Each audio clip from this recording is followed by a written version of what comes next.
السلام علیکم ورحمۃ اللہ وبرکاتہ۔ ہم بستری کرنے کے 3 بڑے فائدے رمضان کے مہینے میں۔ بسم اللہ الرحمن الرحیم۔ دوستو، رمضان المبارک کے مہینے میں بیوی سے ہم بستری کرنے کے 3 بڑے فائدے ہیں۔ یہ فائدے بتانے سے پہلے آپ کو یہ بات بالکل کلیئر طور پر بتا دینا چاہتا ہوں کہ ہمارے سماج کے اندر لوگوں کے دماغ میں یہ سوال ہمیشہ رہتا ہے، ہمیشہ یہ شک پیدا ہوتا رہتا ہے کہ کیا رمضان شریف کے مہینے میں بیوی سے ہم بستری کر سکتے ہیں؟ کیا ایسا کرنا جائز ہے؟ کچھ کے خیال میں ہے کہ حرام ہے، کچھ یہ خیال کرتے ہیں کہ یہ گناہ ہے، اور کچھ کہتے ہیں کہ یہ غلط ہے۔ لیکن میں حدیث پاک کی روشنی میں آپ کو بتا دوں کہ یہ جائز ہے، اور منع اس وقت ہے جب آپ روزے کی حالت میں ہو۔ اللہ کے پیارے نبی حضرت محمد صلی اللہ تعالیٰ علیہ وسلم نے فرمایا کہ روزے کی حالت میں اپنی بیویوں سے ہم بستری نہ کرو، اگر کیا تو روزہ ٹوٹ جائے گا اور اسے سخت گناہ بھی ہوگا، اور اس کا کفارہ بھی ادا کرنا ہوگا۔ کفارہ یہ ہے کہ ایک روزے توڑنے کے بدلے 60 مسکینوں کو 2 وقت پیٹ بھر کر کھانا کھلائے، یا 60 روزے لگاتار رکھے، یا 60 غلام آزاد کرے۔ تو دوستو، جس طرح سے روزے کی حالت میں کھانے پینے سے روکا جاتا ہے، اسی طرح بیویوں کے شہد سے بھی پرہیز کیا جائے۔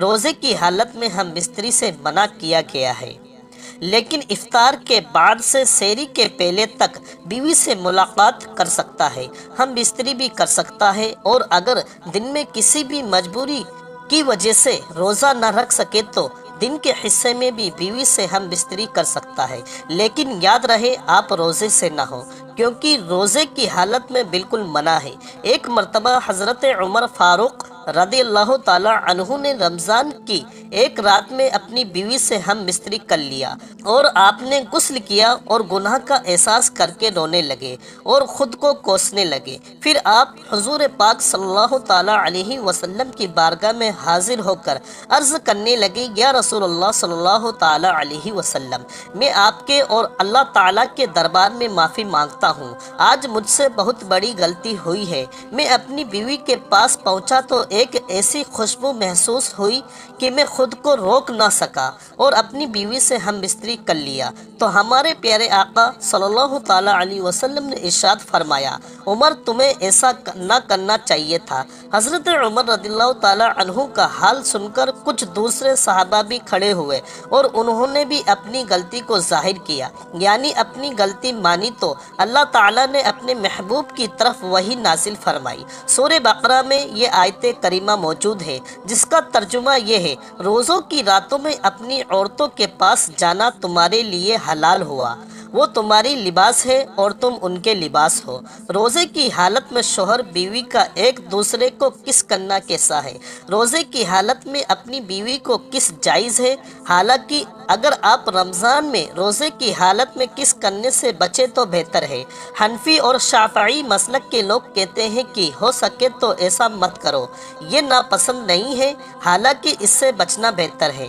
اس کے علاوہ روزے کی حالت میں شوہر بیوی کا ایک دوسرے کو ٹچ کرنا کیسا ہے؟ روزے کی حالت میں بیوی اور شوہر کا ہاتھ سے چھونا یا گلے لگانا کس کرنے کے برابر ہی ہے، اس سے بچے تو بہتر ہے۔ اب آپ کو بتاتے ہیں کہ رمضان کے مہینے میں بیوی سے ہم بستری کرنے کے 3 بڑے فائدے۔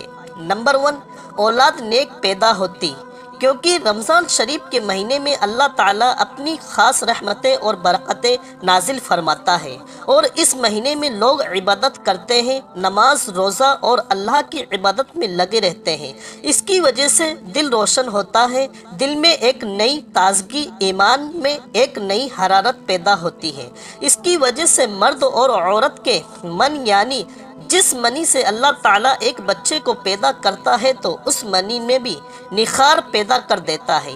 دیکھیے، اللہ والے اور اللہ کے ولی جن کی اولاد بھی نیک ہوا کرتی ہے، تو اس کی وجہ صرف اور صرف یہ رہتی ہے کہ یہ عبادت کرتے ہیں، جس کی وجہ سے ان کا دل تو روشن ہوتا ہی ہے، ایمان ان کا ایک دم نورانی ہوتا ہے۔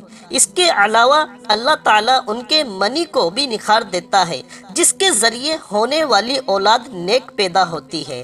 اس بچے کے اندر اچھے اثرات پیدا ہوتے ہیں جس کے ذریعے اولاد نیک پیدا ہوتی ہے، تو عبادت کے ذریعے سے اس خاص پانی میں نخار پیدا ہوتا ہے، اس لیے اولاد نیک پیدا ہونے کی کافی حد تک یقین رہتا ہے۔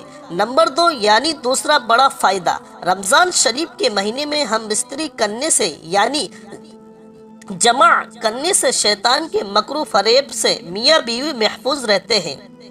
اب اس کا خلاصہ یہ ہے کہ رمضان المبارک کے علاوہ اور دنوں میں شیطان بیوی کے کمرے میں داخل ہو جاتا ہے، جہاں میاں بیوی اپنی خواہش رات کو پورا کر رہے ہوتے ہیں، وہاں وہ داخل ہو جاتا ہے اور اپنا گندا اثر بیوی کے پیٹ میں داخل کر دیتا ہے اور اپنی شرارت کرتا ہے، جس کی وجہ سے شیطانی شرارتوں والی اولاد پیدا ہوتی ہے۔ اب آپ سوچ رہے ہوں گے کہ ایسا کیسے ہو سکتا ہے، تو ہم آپ کو بتا دیں، اللہ کے محبوب اور ہم سب کے پیارے آقا حضرت محمد صلی اللہ تعالی علیہ وسلم نے ارشاد فرمایا کہ شیطان تمہارا کھلا ہوا دشمن ہے۔ جب بچہ پیدا ہوتا ہے تب شیطان آ جاتا ہے، بچے کو پریشان کرنے کے لیے اور اس کے ساتھ شرارت کرتا ہے۔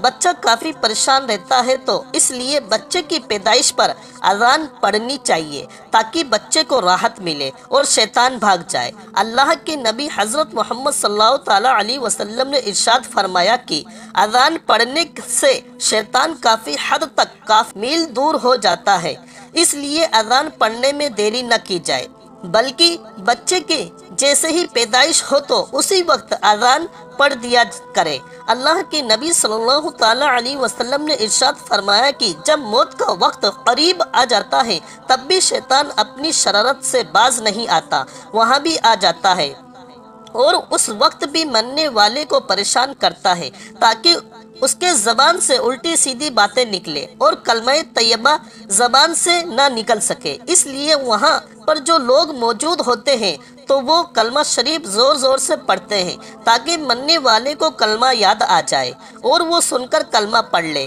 اور جب انتقال ہو جاتا ہے تب بھی وہ پیچھا نہیں چھوڑتا، قبر میں بھی آ جاتا ہے، جس کو بہکانے کے لیے پریشان کرنے کے لیے شرارتیں کرتا ہے تاکہ یہ سوالوں کے ٹھیک ٹھیک جواب نہ دے سکے۔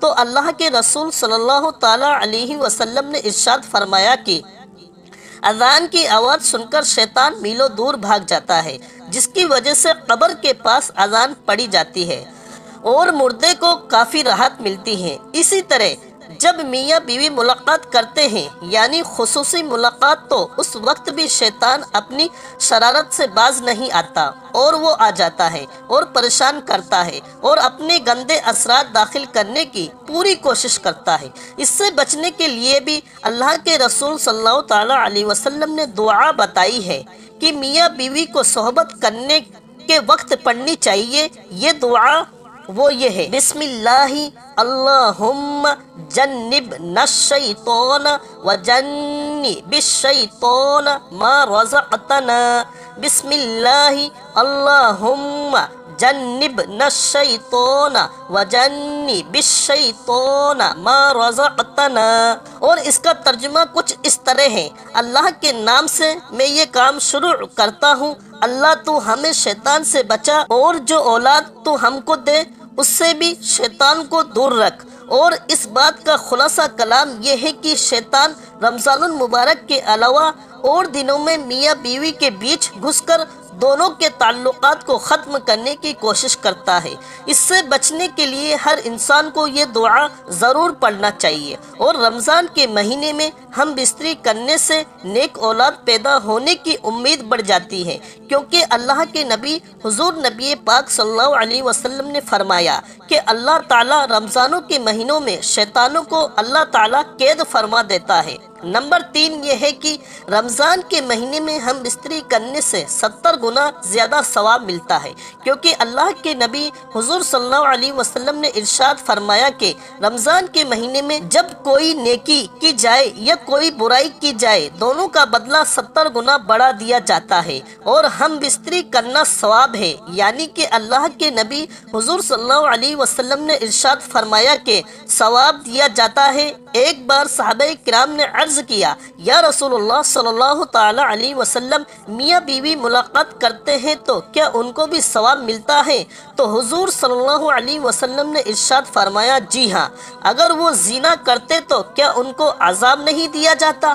ویسے بھی وہ بیوی کا حق ادا کر رہے ہیں، اس لیے بیوی سے ہم بستری کرنے سے اللہ تعالیٰ ثواب دیتا ہے، اور جب رمضان کے مہینے میں ہم بستری کی جائے تو 70 گنا زیادہ ثواب دیا جاتا ہے۔ یہ 3 بڑے فائدے ہیں رمضان کے مہینے میں بیوی سے ہم بستری کرنے کے، لیکن یاد رہے روزے کی حالت میں نہ ہو، ورنہ سخت سے سخت گناہ ہوگا، اور جس سے روزہ بھی ٹوٹ جائے گا اور کفارہ بھی ادا کرنا ہوگا۔ اس لیے یہ روزے کی حالت میں بالکل ہی منع ہے، اس لیے اس کا آپ خاص خیال رکھیں، اور جو 3 باتیں آپ کو بتائی گئی ہے اس کا خاص خیال رکھیں، کیونکہ کون ایسا ہوگا جسے نیک اولاد کی تمنا نہ ہوگی۔ دوستو، آج کی یہ ہماری اسلامک اسٹوری اچھی لگی ہے تو ویڈیو کو ایک لائک ضرور کریں اور بیل آئیکن کو بھی دبا دیں۔ اللہ آپ سبھی دوستوں کو سلامت رکھے۔ السلام علیکم ورحمۃ اللہ وبرکاتہ۔